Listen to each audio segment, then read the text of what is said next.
মক্কায় ঢোকার যতগুলো পথ আছে প্রত্যেক পথে এক এক দল প্রতিনিধি নিযুক্ত করে দেওয়া হলো। তাদের দায়িত্ব হলো ওই পথে যারাই আসবে তাদের কানে একদল পৌঁছায়া দিবে যে মুহাম্মদ জাদুকর, আর একদল পৌঁছায়া দিবে মুহাম্মদ পাগল, আর একদল পৌঁছায়া দিবে মুহাম্মদ কবি, আর একদল পৌঁছায়া দিবে যে মুহাম্মদ গণক। শুনো, তোমরা কেউ তার কাছে যাবা না। যারাই আসে তাদের কানে একটা নাম মুহাম্মদ, কেউ বলে মুহাম্মদ পাগল, কেউ বলে মুহাম্মদ জাদুকর, কেউ বলে মুহাম্মদ কবি, কেউ বলে মুহাম্মদ গণক। তার মানে আরবের বাইরে থেকে যত মানুষ আসছে সবার কানে একটা শব্দ মুহাম্মদ। কি শব্দ? জোরে গণ। মানা করছে যে খবরদার তার কাছে তোমরা যাবা না, কিন্তু মানুষের অভ্যাস হলো আল ইনসানু হারিসুন আলা মা মুনিআ, বলে মানুষকে যেই বিষয়ে নিষেধ করা হয় মানুষের ওইটার ব্যাপারে বেশি আগ্রহ পয়দা হয়। এইবার মানুষদেরকে মানা করছে যাওয়া, আর মানুষেরা ঢুইকাই খুঁজে মুহাম্মদকে। যারা জাদু প্রেমী এরা চিন্তা করে মুহাম্মদ মনে হয় খুব বড় জাদুকর, এই জন্য মুহাম্মাদের কাছে যাইতে মানা করছে। যাদের কবিতা প্রিয় তারা চিন্তা করছে মুহাম্মদ মনে হয় বড় কবি, এই জন্য যাইতে মানা করছে। যাদের জাদু প্রিয় তারাও খোঁজে মুহাম্মদ, যাদের কবিতা প্রিয় তারাও খুঁজে মুহাম্মদ, যারা গণক দেখতে চায় তারাও খুঁজে মুহাম্মদ, যারা পাগল দেখতে চায় তারাও খুঁজে মুহাম্মদ। এইবার নবীজির কাছে আসছে কেউ জাদু দেখার জন্য, কেউ কবিতা শোনার জন্য। জবান খুলে বলেন তো, আমার আপনার নবী কি জাদুকর নাকি? আমার আপনার নবীজি কি কবি নাকি? আমার আপনার নবী পাগল নাকি? আমার আপনার নবী গণক নাকি? আমার আপনার নবীর কাছে কবিতা নাই, জাদু নাই, কিচ্ছু নাই, তবে একটা জিনিস আছে যেটার নাম হলো কোরআন। নবীজি সাল্লাল্লাহু আলাইহি ওয়াসাল্লাম নবুয়তির পরে তার মানবিক বা তার আখলাকের পূর্ণতা আসছে এমন নয়, বরং আমার আপনার নবীজি নবুয়ত পাওয়ার বহু পূর্বে পরিপূর্ণ উত্তম আখলাকের অধিকারী ছিলেন। ওনার উত্তম আখলাকের সাক্ষ্য কাফেররা দিয়েছে, এবং তৎকালীন সময়ে জাহেলিয়াতের সময় রাসূল আকরাম সাল্লাল্লাহু আলাইহি ওয়াসাল্লামের কল্যাণে বড় বড় সংঘর্ষ থেকে আরব জাতি বেঁচে গেছে।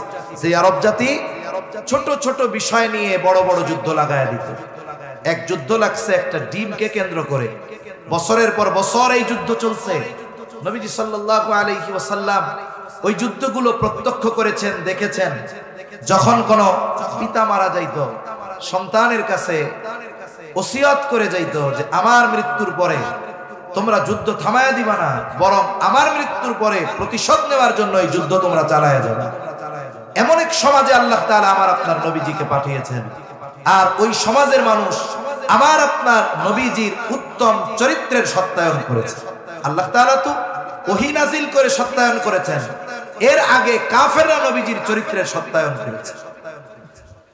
একটা মানুষের চারিত্রিক যতগুলো দিক আছে সবচাইতে উত্তম দিক হলো সত্যবাদিতা, সবচাইতে গুরুত্বপূর্ণ বিষয় হলো সত্যবাদিতা। এই জন্য আল্লাহ তাআলা কোরআনুল কারীমের মধ্যে ঈমানদারদেরকে তাকওয়া অর্জনের নির্দেশ দিয়েছেন, সাথে সাথে সত্যবাদীদের সঙ্গ গ্রহণের আদেশ দিয়েছেন। আল্লাহ তাআলা বলেন, ভাই মাইকের মতো করেন আওয়াজ, মাইকের মতো দূর থেকে না টানলে কষ্ট হয় কথা বলতে। আওয়াজ ছাড়েন না, আওয়াজটা ছেড়ে দেন। একটা মানুষের সবচাইতে ভালো গুণ হলো সত্যবাদিতা। এখন ঠিক করছে, এতবার বললে আমাদেরও খারাপ লাগে। মাইক দিবেন, এই কোনায় মাইক, এই কোনায় মাইক, এগুলা দিবেন না, দরকার নাই। এগুলা ইসলামী সঙ্গীত শিল্পীরা আসলে তারা দিবেন, তাদের দিবেন। একটা মানুষের সবচাইতে ভালো গুণ হলো সত্যবাদিতা। এজন্য আল্লাহ তাআলা তাকওয়া অর্জনের জন্য সত্যবাদীদের সঙ্গ গ্রহণের নির্দেশ দিয়েছেন। আর আমার আপনার নবী নবুয়তির পরে নয়, বরং নবুয়তির বহু আগে কাফেরদের থেকে আল আমিন আস-সাদিক সত্যবাদী আমানতদার উপাধি লাভ করেছেন। নবীজির সত্যবাদিতায় কাফেররা কতটা মুগ্ধ ছিল একটা ঘটনা শোনাই। নবুয়তির পর নবীজি সাল্লাল্লাহু আলাইহি ওয়াসাল্লাম 3 বছর গোপনে দাওয়াত দিয়েছেন। কয় বছর? আরো জোরে বলেন কয় বছর? 3 বছর গোপনে দাওয়াত দেওয়ার পর আল্লাহ তাআলার নির্দেশ, ও পয়গম্বর এখন থেকে আর গোপনে কোনো দাওয়াত হবে না, এখন আপনি প্রকাশ্যে দ্বীনের দাওয়াত পৌঁছায়া দেন। ওয়া আনদির আশীরাতাকাল আকরাবিন, আপনার নিকটস্থ যারা আছে তাদেরকে সতর্ক করেন। রাসূলুল্লাহ সাল্লাল্লাহু আলাইহি ওয়াসাল্লাম আবু কুবাইস পাহাড়ের উপরে দাঁড়ায় গেলেন। কোন বর্ণনায় আসছে সাফা পাহাড়ের উপরে দাঁড়ালেন। বলে দুইটা বর্ণনা দুই রকম মনে হলেও মূলত বিষয়টা এক। সাফা পাহাড়টা মূলত আবু কুবাইস পাহাড়ের একটা অংশ। নবীজি ওই পাহাড়ের উপরে দাঁড়িয়ে আরববাসীকে আহ্বান করলেন। আবু কুবাইস পাহাড়ের একটা বৈশিষ্ট্য ছিল, যদি কোনো অপরিচিত মানুষ ওই পাহাড়ের উপরে দাঁড়িয়ে মক্কাবাসীর কাছে কোনো সাহায্য চাইতো, মক্কাবাসী দেখতো না ব্যক্তিকে, বরং ওই পাহাড়ের মর্যাদার কারণে সাহায্য প্রার্থী ব্যক্তিকে সাহায্যের জন্য তারা ছুটে আসতো। নবীজি সাল্লাল্লাহু আলাইহি ওয়াসাল্লাম আরববাসীকে আহ্বান করলেন। সবাই দলে দলে পাহাড়ের পাদদেশে ছুটে আসছে। আজকে আমাদেরকে ডেকেছে আল আমিন। সবাই চলে আসছে পাহাড়ের পাদদেশে। জিজ্ঞাসা করে, ও মুহাম্মদ, আমাদেরকে কেন তুমি একত্রিত করেছো? কেন আমাদেরকে তুমি ডেকেছো? নবীজি এবার বললেন, আমি যদি তোমাদেরকে এই সংবাদ দেই, এই খবর দেই যে এই পাহাড়ের পেছন দিকে পাদদেশে একদল অস্ত্রধারী সৈন্য তোমাদের উপরে আক্রমণ করার জন্য প্রস্তুতি নিচ্ছে, আকুনতুম মুসাদ্দিকিয়া, আমি যেই কথাটা তোমাদেরকে বললাম তোমরা কি এটার সত্যায়ন করবা নাকি? তোমরা কি এটা বিশ্বাস করবা নাকি? আরব জাতি নবীজির সততায়, সত্যবাদিতায় এতটা মুগ্ধ ছিল, সকলে সমস্বরে বলল, মুহাম্মদ কেন নয়, কারণ ইতিপূর্বে আমরা তোমাকে কখনো মিথ্যাবাদী পাই নাই, বরং সত্যবাদী পেয়েছি। অবশ্যই আমরা তোমার কথা বিশ্বাস করব যে এই পাহাড়ের পেছনে পাদদেশে আমাদেরকে আক্রমণ করার জন্য অস্ত্রধারী সৈন্যরা প্রস্তুতি নিচ্ছে। এটা ছিল আমার আপনার নবীজির সত্যবাদিতার ব্যাপারে কাফেরদের বিশ্বাস। এমন এক চরিত্র ছিল আমার আপনার নবী। বলে এই চরিত্র নবুয়াতির পরে হইছে এমন নয়। আমার আপনার নবীর চরিত্র নবুয়াতির আগেও যেমন পরেও তেমন। এখন প্রশ্ন হতে পারে, নবীজির চরিত্র নবুয়াতির আগে যেমন পরেও তেমন কেমনে হয়? একটা উদাহরণ দিলে বুঝতে সহজ হবে। মনে করেন এক ব্যক্তি 10 বছর আগে একটা স্বর্ণের বার আনছে। স্বর্ণের বার 10 বছর ঘরে রেখে দিয়েছে, কিছুই বানায় নাই। বলেন তো 10 বছর আগে যে উজ্জ্বলতা ছিল, 10 বছর যদি এই স্বর্ণটা ফালায় রাখে, ওই উজ্জ্বলতা থাকবে নাকি? উজ্জ্বলতা থাকবে। কথা বুঝেন নাই মনে হয়? থাকবে না। ঘুম আসতেছে আপনাদের? তাকবীর দেন তো, নারায়ে তাকবীর। আরো জোরে, নারায়ে তাকবীর। আগামীকাল অফিস আছে কার কার? একটু আপনার ফজরের নামাজ আছে কার কার? সবার আছে? মাশাআল্লাহ। কয়েকজন হাতুসা করে নাই, এটাও একটা সত্য কথা। নামাজ পড়বো না, মিথ্যা কথা কয়ে লাভ কি? এমনিই তো পড়বো না এক গুনাহ, আবার মিথ্যা কথা কয়ে আর এক গুনাহ কামানোর দরকার আছে। আল্লাহ ওই ভাইগুলাকে পরিপূর্ণ দ্বীনের উপরে আসার তৌফিক দান করেন। যেহেতু অফিস আছে, নামাজ তো মূল, অনেক রাত 12টা, বেশি সময় যাব না। মৌলিক কিছু কথা একটু আপনাদের সাথে একটু মুযাকারা করা দরকার। স্বর্ণের বার যদি 10 বছর আগে আইনা রাইখা দেওয়া হয়, বলে ওটার উজ্জ্বলতা হারিয়ে যাবে। উজ্জ্বলতা হারিয়ে যেতে পারে, তবে কিন্তু তার মূল্য কমবে না। মূল্য কমবে নাকি? মূল্য কমবে না। এখন নবীজির চরিত্র স্বর্ণের মতো, আগেও স্বর্ণ পরেও স্বর্ণ, তবে তফাৎ কোথায়?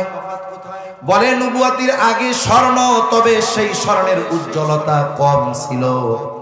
আল্লাহ তাআলা নবুয়াতি দেওয়ার মাধ্যমে ওই স্বর্ণের উজ্জ্বলতা তথা ওই চরিত্রের উজ্জ্বলতা বাড়ায়া দিয়েছেন, যার কারণে নবুয়াতির আগে আমার আপনার নবীর চরিত্রে মুগ্ধ ছিল শুধু মক্কাবাসী, আর নবুয়তির পর আমার আপনার নবীর চরিত্রে মুগ্ধ হয়েছে গোটা সৃষ্টি জগৎ। এইভাবেই আল্লাহ তাআলা আমার আপনার নবীকে উত্তম চরিত্রে গড়ে তুলেছে। শুধু তাই না, নবীজি সাল্লাল্লাহু আলাইহি ওয়াসাল্লাম নবুয়তির পরে শরীয়তে ইসলামে যেই বিষয়গুলো নিষিদ্ধ হয়েছে, আমার আপনার নবীর দ্বারা নবুয়তির আগে এই ধরনের কোনো কাজ আল্লাহ সংগঠিত করতে দেন নাই। নবীজি একবার একটা বিবাহ অনুষ্ঠানে গিয়েছেন, আরবের বিবাহ অনুষ্ঠান, রাত্রব্যাপী নাচ গান মদ্যপান হবে, সবার দাওয়াত, সবাই বিবাহ অনুষ্ঠানে গেছে, খাবার দাবারের পর্ব শেষ, এরপরে মূল পূর্ব পর্ব মধ্যরাত থেকে সারা রাত ব্যাপী নাচ গান হবে, মদ পান হবে। সবাই অপেক্ষমান কখন ডাক আসবে। একটু পরে একজন ঘোষণাকারী ঘোষণা দিল যে তোমরা সবাই ওই জায়গায় সমবেত হও, এখন আমাদের এই অনুষ্ঠান শুরু হয়ে যাবে। সকলে দৌড় শুরু করে দিয়েছে, হুড়মুড়ায় চলে গেছে যে আগে গেলে আগে বসা যাবে, জায়গা পাওয়া যাবে, পরে গেলে দূরে বসতে হবে। নবীজি সাল্লাল্লাহু আলাইহি ওয়াসাল্লাম এক দলের সাথে আসছে। নবীজি বলেন, ওরা সবাই আমাকে তাগাদা দিচ্ছে, ও মুহাম্মদ তাড়াতাড়ি চলো, আগে না গেলে জায়গা পাওয়া যাবে না। ওরা আমাকে তাগাদা দেয়, কিন্তু হঠাৎ দু চোখ জুড়ে আমার ঘুম নেমে আসছে, আমার শরীরটা ক্লান্ত হয়ে গেছে। আমার প্রচন্ড ঘুম যখন আসছে, আমার এই অবস্থা দেখে আমাকে রেখে আমার সাথীরা চলে গেছে। আমি বাড়ির এক কর্নারে ঘুমায় গেছি, সারা রাত ঘুমে অতিবাহিত হয়ে গেছে। সকাল বেলায় সূর্যের আলো যখন আমার চোখে পড়েছে, আমার চেহারার উপরে পড়েছে, আমার ঘুম ভাঙছে। এর আগে সারা রাত কি হয়েছে এর কোনো আওয়াজ আমার কানে আসে নাই। যদি নবীজি ওই অনুষ্ঠানের মধ্যে শরীক থাকতেন, হয়তো কাফেররা একটা সময় বলতো, মুহাম্মদ তুমিও তোমার যৌবনকালে অনেক নাচ গানের অনুষ্ঠানে গিয়েছ। রাসূলুল্লাহ সাল্লাল্লাহু আলাইহি ওয়াসাল্লাম নবুয়তির পরেও মদ হারাম হয় না, নবুয়তির পর মদ হারাম হয় না, অনেক পরে হয়েছে, 3 ধাপে। এরপরে আল্লাহ তাআলা মদ হারাম করেছে। কিন্তু কেউ এ কথা বলতে পারবে না নবুয়তির পরে মদ হারাম হওয়ার আগে অথবা নবুয়তির আগে আমার আপনার নবী কোনদিন মদ পান করেছেন, এই কথা কেউ বলতে পারবে না। আল্লাহ তাআলা নবুয়তির আগে নবুয়তির পরে মদ হারাম হওয়ার আগ পর্যন্ত গোটা হায়াতে আমার আপনার নবী কোনদিন মদ পান তো বহুদূর মদের আসরেও নবীজি যান না। এইভাবে আল্লাহ তাআলা আমার আপনার নবীজির চরিত্রকে হেফাজত করেছেন। বহু পূর্ব থেকে নিয়ে আমার আপনার নবীজির মাধ্যমে সামাজিক ও মানবতার কাজগুলো আমার আপনার নবীজির মাধ্যমে নিয়েছে।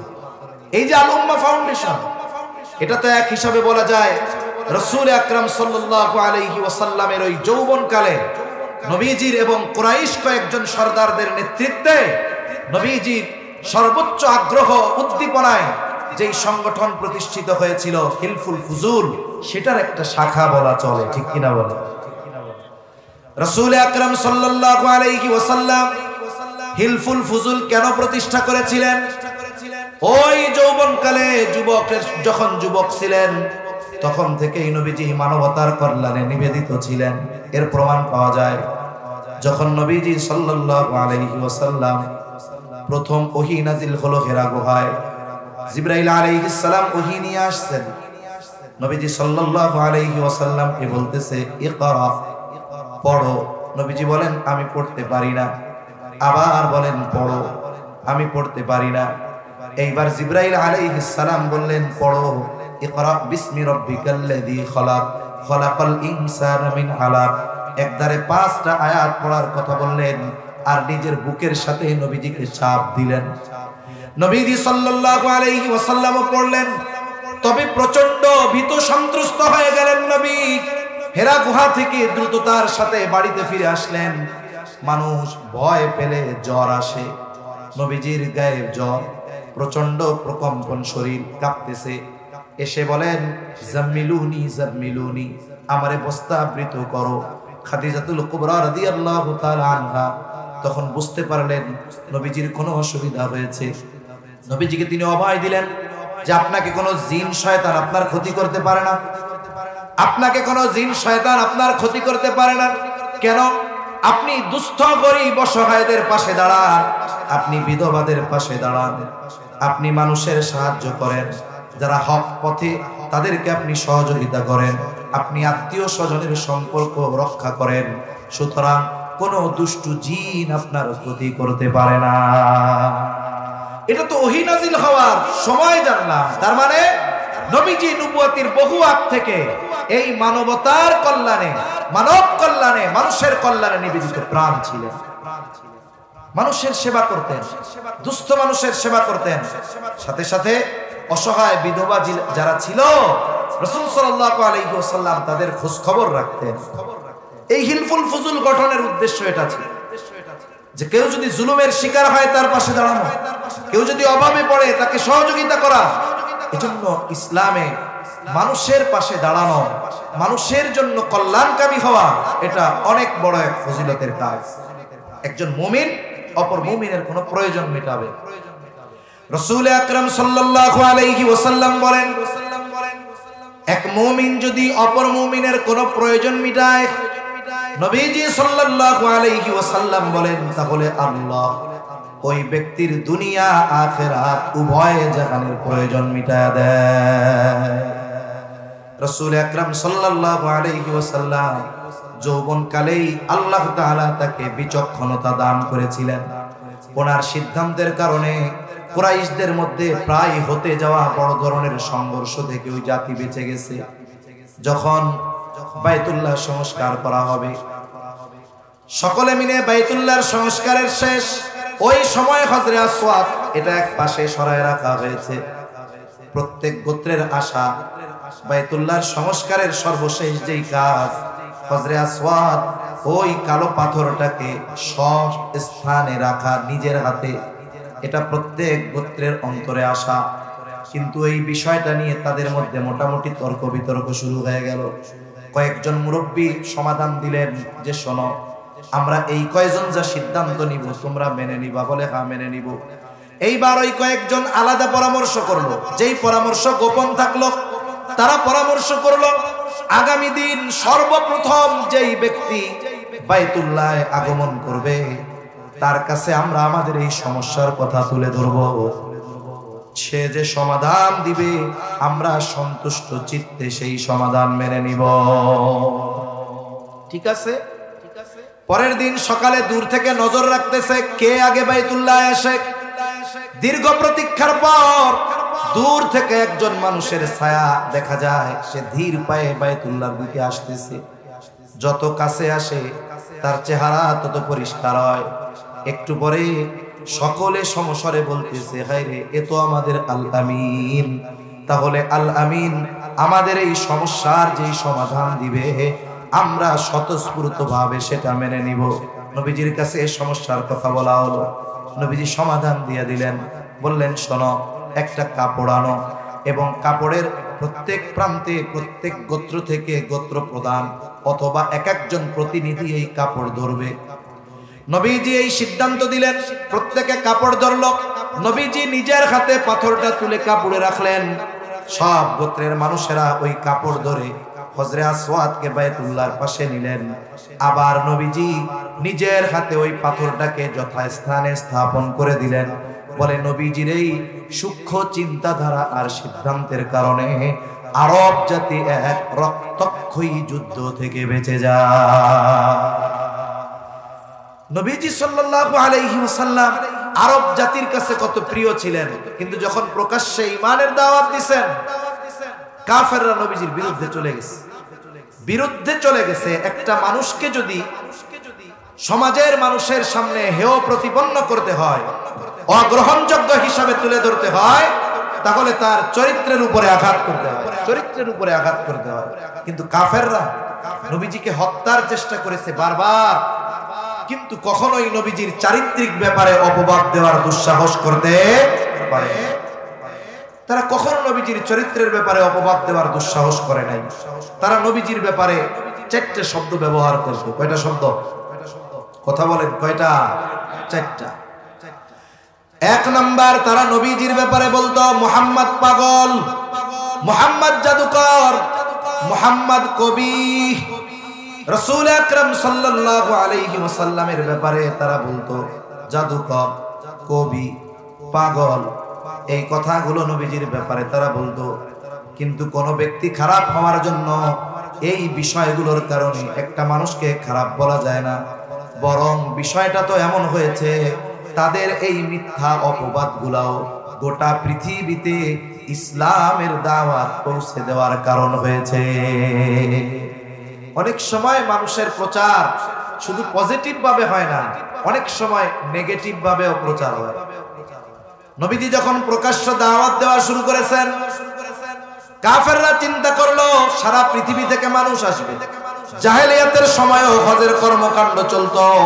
তারা চিন্তা করতেছে বাহিরের মানুষগুলো যদি আসে, মুহাম্মাদের সাথে যদি দেখা হয়, আর মুহাম্মদ যদি তাদেরকে তার নতুন ধর্মের দাওয়াত দিয়ে তার দলে ভিড়ায় নেয়, তাইলে তো আমাদের দল পাতলা হয়ে গেল, হালকা হয়ে গেল। এইবার তারা পরিকল্পনা করলো, মক্কায় ঢোকার যতগুলো পথ আছে প্রত্যেক পথে এক এক দল প্রতিনিধি নিযুক্ত করে দেওয়া হলো। তাদের দায়িত্ব হলো ওই পথে যারাই আসবে তাদের কানে এক দল পৌঁছায়া দিবে যে মুহাম্মদ জাদুকর, আর এক দল পৌঁছায়া দিবে মুহাম্মদ পাগল, আর এক দল পৌঁছায়া দিবে মুহাম্মদ কবি, আর এক দল পৌঁছায়া দিবে যে মুহাম্মদ গণক। শুনো, তোমরা কেউ তার কাছে যাবা না। যারাই আসে তাদের কানে একটা নাম মুহাম্মদ, কেউ বলে মুহাম্মদ পাগল, কেউ বলে মুহাম্মদ জাদুকর, কেউ বলে মুহাম্মদ কবি, কেউ বলে মুহাম্মদ গণক। তার মানে আরবের বাইরে থেকে যত মানুষ আসছে সবার কানে একটা শব্দ মুহাম্মদ। কি শব্দ? জোরে গণ। মানা করছে যে খবরদার তার কাছে তোমরা যাবা না। কিন্তু মানুষের অভ্যাস হলো আল ইনসানু হারিসুন আলা মা মুনিআ, বলে মানুষকে যেই বিষয়ে নিষেধ করা হয় মানুষের ওইটার ব্যাপারে বেশি আগ্রহ পয়দা হয়। এবার মানুষদেরকে মানা করছে যাওয়া, আর মানুষেরা ঢুইকাই খুঁজে মুহাম্মদকে। যারা জাদু প্রেমী এরা চিন্তা করে মুহাম্মদ মনে হয় খুব বড় জাদুকর, এই জন্য মুহাম্মাদের কাছে যাইতে মানা করছে। যাদের কবিতা প্রিয় তারা চিন্তা করছে মুহাম্মদ মনে হয় বড় কবি, এই জন্য যাইতে মানা করছে। যাদের জাদু প্রিয় তারাও খোঁজে মুহাম্মদ, যাদের কবিতা প্রিয় তারাও খুঁজে মুহাম্মদ, যারা গণক দেখতে চায় তারাও খুঁজে মুহাম্মদ, যারা পাগল দেখতে চায় তারাও খুঁজে মুহাম্মদ। এইবার নবীজির কাছে আসছে কেউ জাদু দেখার জন্য, কেউ কবিতা শোনার জন্য। জবান খুলে বলেন তো, আমার আপনার নবী কি জাদুকর নাকি? আমার আপনার নবীজি কি কবি নাকি? আমার আপনার নবী পাগল নাকি? আমার আপনার নবী গণক নাকি? আমার আপনার নবীর কাছে কবিতা নাই, জাদু নাই, কিচ্ছু নাই। তবে একটা জিনিস আছে যেটার নাম হলো কোরআন। কি আছে? জোরে বলেন। কোরআন। নবীজি কোরআন শোনায় দিতেন, আর এই কোরআন শুনে মানুষের অন্তরে হেদায়েতের নূর প্রজ্বলিত হয়ে যাইত। ঈমান যে কয়জন আনো তারাও গিয়া ছড়াইয়া দিছে যে শোনো, মক্কায় একজন লোক আছে তার নাম মুহাম্মদ। কাফেররা চেয়েছে কি যেন মানুষেরা নবীজির কাছে না আসে। তাদের এই কৌশলকে কাজে লাগায়া আল্লাহ তাআলা আমার আপনার নবীর নাম গোটা দুনিয়াব্যাপী ছড়াইয়া দিছে। সুবহানাল্লাহ। আমার আপনার নবী সর্বোত্তম আখলাকওয়ালা নবী। আমার আপনার নবীর চরিত্রের মধ্যে কোনো অপূর্ণাঙ্গতা নাই। এজন্য নবীজি সাল্লাল্লাহু আলাইহি ওয়াসাল্লাম বলেন, ইন্নামা বুইসতু লিউতাম্মিমা মাকারিমাল আখলাক।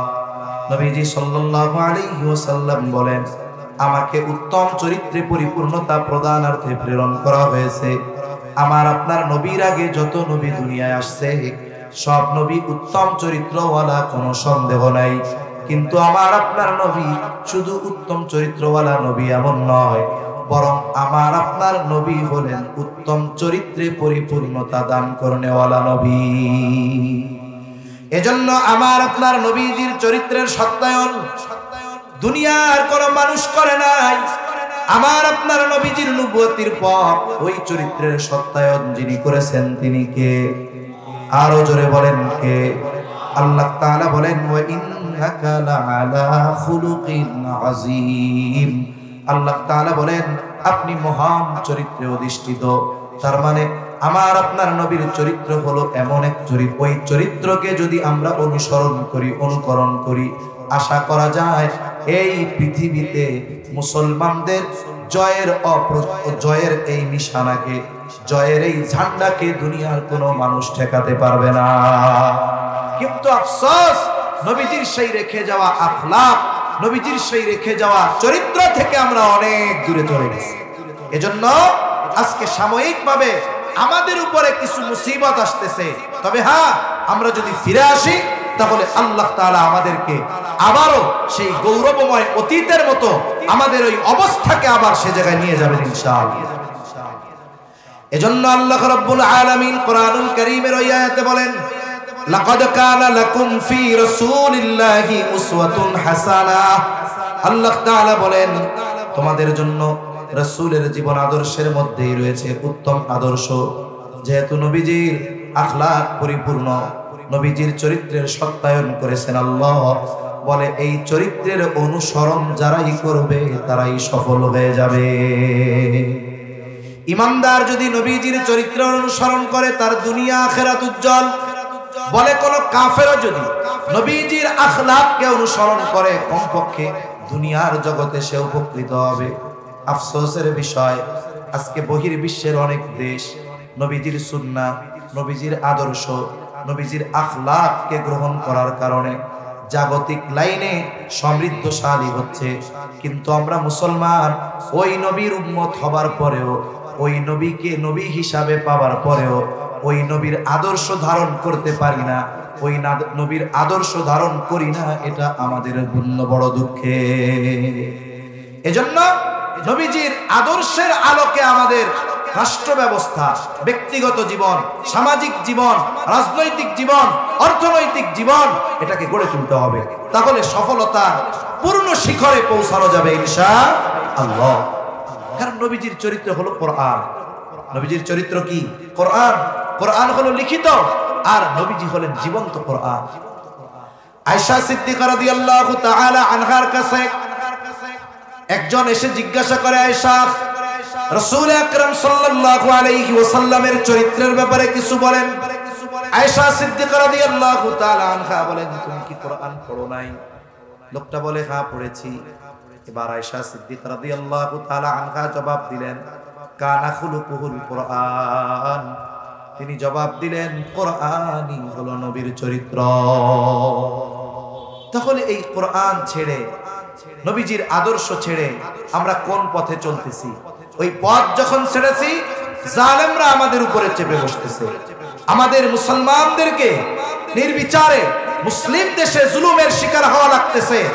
উগ্রবাদী, সন্ত্রাসী, ইসকন আমাদের উপরে চেপে বসার অপচেষ্টা করতেছে, ঠিক কিনা বল? আমরা আমাদের সন্তানদেরকে উত্তম আদর্শে করতে পারি নাই। শুধুমাত্র এক পক্ষের দোষ দিলে হবে না, আত্মসমালোচনাও করতে হবে। কেন মুসলমান নারীরা কেন অমুসলিমদের প্রেমের ফাঁদে পা দিবে? মনে রাখতে হবে, ইসলাম ফ্রি মিক্সিং কে নিষিদ্ধ করেছে। ইসলামে ফ্রি মিক্সিং কি নিষিদ্ধ? এই বিষয়টা কোন পর্যায়ে চলে গেছে চিন্তা করেন, যে আজকে হিজাবধারী মেয়েরাও, মুসলিম ঘরের মেয়েরা, এমনকি মাদ্রাসায় পড়ে এমন মেয়েরাও এই হিন্দু সম্প্রদায়ের ইসকনের উগ্র জঙ্গিদের লালসার শিকার হতে বাধ্য হচ্ছে, ঠিক কিনা বলে? এই সমাজ ব্যবস্থা দিয়ে, রাসূল সাল্লাল্লাহু আলাইহি ওয়াসাল্লামের আদর্শবাদ দিয়ে, মানব রচিত সমাজ ব্যবস্থা দিয়ে এই সমাজে, এই রাষ্ট্রে শান্তি আনা সম্ভব নয়। এটা কোশ্চিনকালেও হবে। এখন বলতে পারেন, হুজুর আমরা কি করতে পারি? পরিবর্তনের শুরু হতে হবে নিজের থেকে, যে আমি রাসূল সাল্লাল্লাহু আলাইহি ওয়াসাল্লামের আদর্শ কতটুকু ধারণ করলাম, আমি রাসূল সাল্লাল্লাহু আলাইহি ওয়াসাল্লামের সুন্নাহকে কতটুকু ধারণ করলাম, সাথে সাথে রাসূল সাল্লাল্লাহু আলাইহি ওয়াসাল্লামের এই আদর্শ সমাজে বিস্তারের ক্ষেত্রে আমি কতটা ভূমিকা রাখলাম। এই বিষয়গুলো নিজেকে নিজে প্রশ্ন করতে হবে। এজন্য পরিবর্তনের শুরু করতে হবে নিজের থেকে। আমাকে চিন্তা করতে হবে, এই দুনিয়া ছেড়ে আমাকে যাওয়া লাগবে কি লাগবে না? মানুষ যখন মারা যায়, কবরের মধ্যে রাখার আগে একটা দোয়া পড়ে। একজন মানুষ মারা গেল, মারা যাবার পর তারে গোসল দেওয়া হলো, কাফন দেওয়া হলো, এবার তার জানাজা কমপ্লিট। খাটিয়া নিয়ে কবরস্থানে যেখানে কবর খোঁড়া হয়েছে সে জায়গায় নিয়ে যাওয়া হলো। এইবার দুইজন কবরের ভিতরে নামলেন, উপর থেকে 2-3 জনে লাশটাকে নিচে নামায় দেয়। এই যে যখন লাশটা কবরে নামায় তখন একটা দোয়া পড়ে, দোয়া আমাদের এলাকায় পড়ে বিসমিল্লাহি ওয়া আলা মিল্লাতি রাসূলিল্লাহ। আপনাদের এলাকায় কি পড়ে অন্য কিছু নাকি? বিসমিল্লাহি ওয়া আলা মিল্লাতি রাসূলিল্লাহ। এই কথাটা কি বলে মূলত বুজুর্গানে দিন বলেন, এই সময় মূলত বলা হয় আয় আল্লাহ আপনার নামে এমন এক ব্যক্তিকে কবরে রাখতেছি, বলে যে গোটা হায়াত সুন্নাতের উপরে অতিবাহিত করেছে। যখন সে মারা গেছে তখন সে সুন্নাতের উপরে ছিল, এখন যখন তাকে কবরস্থ করতেছি এখনো সে সুন্নাতের উপরে আছে। এখন বলেন তো ওই লোকটা জীবনে কোনোদিন রাসূলের আদর্শকে ধারণ করে নাই, রাসূলের সুন্নাহর উপরে জীবন চালায় নাই, রাসূলের কোনো সূরাত তার মধ্যে নাই, রাসূলের সিরাত তার মধ্যে নাই। বলেন তো এই ব্যক্তির ব্যাপারে যদি ওই কথা বলা হয় তাহলে এই কথাটা ওই ব্যক্তির জন্য সত্য হবে নাকি মিথ্যা হবে? নিঃসন্দেহে মিথ্যা হবে। অনন্তকালের এক সফর তাকে মিথ্যা কথা বলে কবরে রেখে দেওয়া হলো। এজন্য জীবনটা এমন ভাবে গড়া দরকার যে আমি যখন যেখানেই মারা যাই না কেন, কারণ কোন জায়গায় কোন সময় আমার আপনার মৃত্যু হবে এর কোনো নিশ্চয়তা আছে? আমি এখান থেকে বাড়িতে ফিরে যেতে পারবো কিনা এর কোনো নিশ্চয়তা আছে? আগামীকালের সূর্যোদয় আমার এই 2 চোখ দেখতে পারবে কিনা এর কোনো নিশ্চয়তা আছে? এর কোনো নিশ্চয়তা নাই। তাহলে জীবন কেন এইভাবে গড়তেছি না যে আমার যদি এখনই মৃত্যু হয় আমার ব্যাপারে ওই কথাটা যেন সত্য হয়? এইভাবে জীবন গড়া দরকার। এভাবে যদি আমরা আমাদের জীবন গড়তাম, আমরা আমাদের অধীনস্থদেরকে যদি এইভাবে গড়ে তুলতে পারতাম, তাহলে আজকে 92% মুসলমানের দেশে আমাদেরকে মজলুম হওয়া লাগতো না, আমাদের সাথে সংখ্যালঘুর মতো আচরণ হতো না। ইসলামের কথা বলার কারণে, হক কথা বলার কারণে, রাষ্ট্রের পক্ষে বলার কারণে, দেশের পক্ষে বলার কারণে টঙ্গীর ইমাম সাহেবকে গুম হওয়া লাগতো না। এজন্য সম্মানিত উপস্থিতি, রাসূলের আদর্শের মধ্যেই আমাদের সফলতা রয়েছে। সাথে সাথে একটা বিষয় আমাদের মনে রাখতে হবে, আমাদের দল, মত, গোত্র, পরিচয়, গায়ের বর্ণ ভিন্ন থাকতে পারে, মতাদর্শের ভিন্নতা থাকতে পারে, তবে আমাদেরকে অবশ্যই দ্বীনের ব্যাপারে, ইসলামের ব্যাপারে, দেশের ব্যাপারে ঐক্যবদ্ধ থাকতে হবে। রাসূল আকরাম সাল্লাল্লাহু আলাইহি ওয়াসাল্লামের অন্তরেও দেশপ্রেম ছিল, রাসূলের অন্তরে দেশপ্রেম ছিল।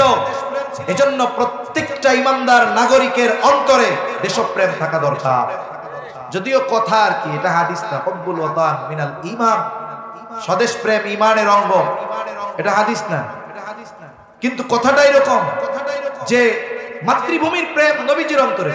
নবীজি যখন মক্কা থেকে মদিনায় হিজরত করবেন, আল্লাহর নির্দেশ, রাসূলুল্লাহ সাল্লাল্লাহু আলাইহি ওয়াসাল্লাম পথ চলতেছে, সাথে আবু বকর সিদ্দিক রাদিয়াল্লাহু তাআলা আনহু, নবীজির 2 চোখ বেয়ে অশ্রু পড়তেছে, নবীজি কান্না করে আর বারবার পেছনের দিকে তাকায়।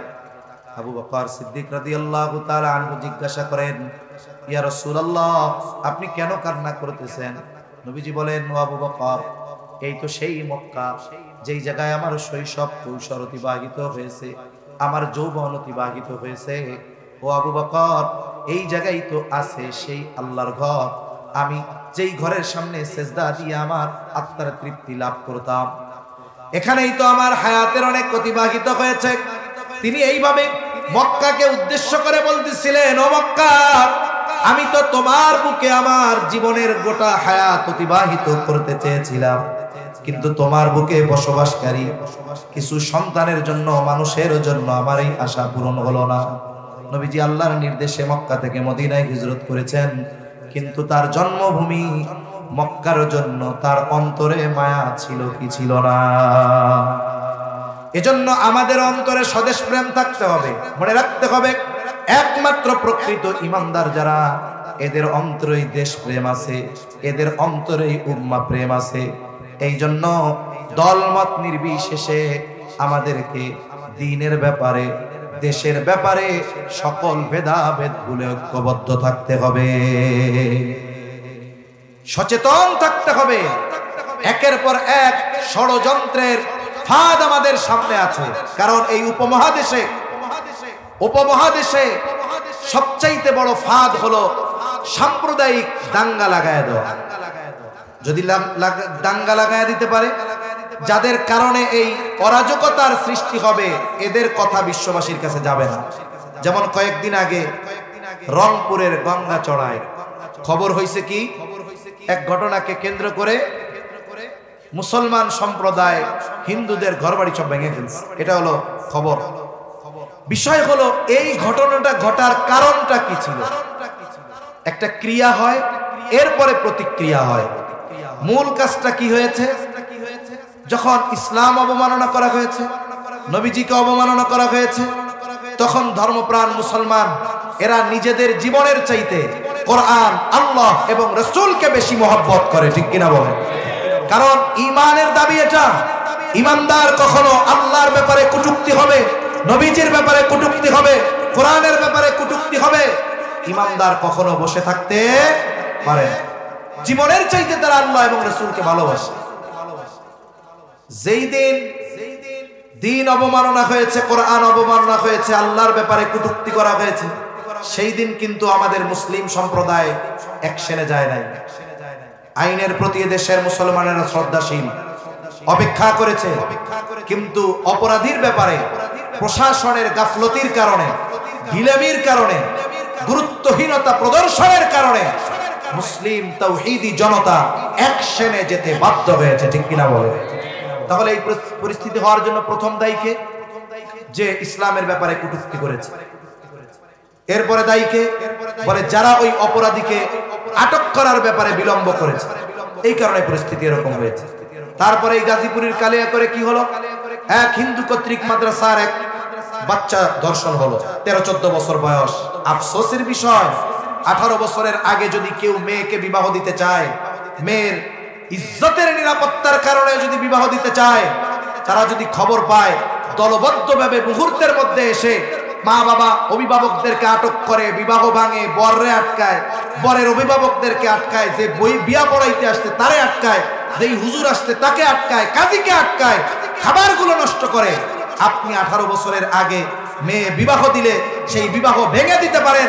18 বছরের আগে মেয়ের সতীত্বের হেফাজতের দায়িত্ব তাহলে কারা নিবে? এই নিশ্চয়তা দিতে হবে, মনে রাখতে হবে। আপনারা সতীত্বের হেফাজত করবেন না, ধর্ষককে জামাই আদর করবেন, অপরাধীদের জন্য আপনারা এসি গাড়ির ব্যবস্থা করবেন, আর মুসলমানদের উপরে জুলুম করবেন, ন্যায় বিচার বঞ্চিত করবেন, এই চিন্তা সহসায় আর করবেন না। ঠিক কিনা বলেন? সেজন্য মনে রাখতে হবে ভাই, আমরা যদি ঐক্যবদ্ধ না থাকি, নবীজি সাল্লাল্লাহু আলাইহি ওয়াসাল্লামের শিক্ষা আদর্শগুলোর মধ্যে অন্যতম শিক্ষা হলো মুসলমানদের ঐক্যবদ্ধ থাকতে হবে। যেই জাতি ঐক্যবদ্ধ, তারা যদি কোনো কাজের সফলতার জন্য এক হাতের উপরে আর এক হাত রাখে, বলে এই ঐক্যবদ্ধ দল যারা, তাদের হাতের উপরে আল্লাহর হাত থাকে। আল্লাহ রাসূল সাল্লাল্লাহু আলাইহি ওয়াসাল্লাম বলেন, ইয়াদুল্লাহি আলাল জামাআহ, যারা ঐক্যবদ্ধ তাদের উপরে আল্লাহ তাআলার হাত থাকে, তাদের উপরে আল্লাহর রহমত থাকে। সেজন্য সমস্ত ভেদাভেদ ভুলে দ্বীন ও ইসলাম ও দেশের ব্যাপারে আমাদের ঐক্যবদ্ধ থাকতে হবে। থাকবো তো ইনশাআল্লাহ। শুনেন, মতাদর্শের ভিন্নতা থাকবে, কিন্তু সে তো মুসলিম, সে তো কাফের নয়। আমরা আরেক মুসলিমের এই দলের ভিন্নতার কারণে এমন কোন আচরণ করব না যাতে সে কষ্ট পায়। কারণ প্রকৃত মুসলমান হতে হলে নবীজির শিক্ষা হলো আল মুসলিমু মান সালিমাল মুসলিমুনা মিন লিসানিহি ওয়া ইয়াদিহি। প্রকৃত মুসলমান হলো সে যার জবান এবং হাতের অনিষ্ট থেকে অপর মুসলমান নিরাপদ থাকে। এই হলো প্রকৃত মুসলিম। অথচ আমি যদি আমার মুসলিম ভাইকে গালি দেই, আমি যদি আমার মুসলিম ভাইয়ের গীবত করি, আমি যদি আমার মুসলিম ভাইকে অপবাদ দেই, অবশ্যই এটা সমচীন হবে না। সাথে সাথে আপনাদের কাছে এটাও অনুরোধ রাখবো, আল উম্মাহ ফাউন্ডেশন, আমরা তো এক উম্মাহ। জাতিগত পরিচয় যতই আমরা পৃথক করার চেষ্টা করি না কেন, দলগত ভাবে যতই আমরা নিজেদেরকে বিভক্তির দিকে বাড়িয়ে দেই না কেন, আমরা উম্মাহ কয়টা? এক উম্মাহ, আমরা এক নবীর উম্মত। আমাদের রব কয়জন, আমাদের নবী কয়জন, আমাদের শরীয়ত কয়টা? একটা। আমরা সবাই এক। আল উম্মাহ ফাউন্ডেশন, সুন্দর একটা নাম। একঝাঁক তরুণ যুবক এরা এই ফাউন্ডেশন প্রতিষ্ঠা করেছে। এদের লক্ষ্য উদ্দেশ্য অনেক সুন্দর। আমার দৃঢ় বিশ্বাস, এরা যদি রাসূল আকরাম সাল্লাল্লাহু আলাইহি ওয়াসাল্লামের প্রতিষ্ঠিত হিলফুল ফুজুল এইটাকে সামনে রেখে সামনে অগ্রসর হয়, ইনশাআল্লাহ এই তরুণ যুবকদের মাধ্যমে বিপ্লব ঘটবে ইনশাআল্লাহ। সেজন্য কি করা দরকার? আমাদের সহমর্মিতা তাদের দরকার, আমাদের পরামর্শ তাদের দরকার। আমাদের কাজ হলো কি, আমরা নিজেরা না করতে পারলেও সমালোচনা করতে পারি। খুব সুন্দর মনে রাখবেন, ত্রুটি বিচ্যুতি তাদের হবে যারা কাজ করবে, সমালোচনা তাদের হবে যারা কাজ করে, আর সমালোচনা তারাই করে যাদের দ্বারা কোনো কিছুই হয় না। এজন্য এই আল উম্মাহ ফাউন্ডেশনের সাথে আমরা থাকবো তো ইনশাআল্লাহ, থাকবো তো ইনশাআল্লাহ। আল্লাহ সুবহানাহু ওয়া তাআলা রাসূলের আদর্শে উজ্জীবিত হয়ে রাসূলের আখলাক পরিপূর্ণ আমাদের সকলকে ধারণ করার তৌফিক দান করুন। হিলফুল ফুজুল যেমন মানবতার কল্যাণে নিবেদিত প্রাণ ছিল, রাসূল আকরাম সাল্লাল্লাহু আলাইহি ওয়াসাল্লামের নবুয়তির আগে প্রতিষ্ঠিত এই সংগঠন যেমন আরবের প্রত্যেকটা মানুষের হৃদয়ে স্থান করে নিয়েছিল, আমাদের এই তরুণ যুবক মুরব্বীদের পরামর্শে প্রতিষ্ঠিত এই আল উম্মাহ ফাউন্ডেশন, উলামায়ে কেরামের তত্ত্বাবধানে পরিচালিত এই আল উম্মাহ ফাউন্ডেশনও যেন শুধুমাত্র এই এলাকার মধ্যে সীমাবদ্ধ থাকে এমন নয়, গোটা দেশের মানুষের মধ্যে যেন এর পরিচিতি ছড়ায় পড়ে, সাথে সাথে প্রত্যেকটা মানুষের হৃদয়ে যেন তারা স্থান নিতে পারে। সকলে বলে না আমিন, আরো জোরে বলে না আমিন। এজন্য সামনে রাখতে হবে কার আদর্শ? জোরে বলেন কার আদর্শ? রাসূলের আদর্শ। আল্লাহ সুবহানাহু ওয়া তাআলা আমাদের সকলকে রাসূলের আদর্শে আদর্শিত হওয়ার তৌফিক দান করেন। সকলে জবান খুলে বলেন আমিন।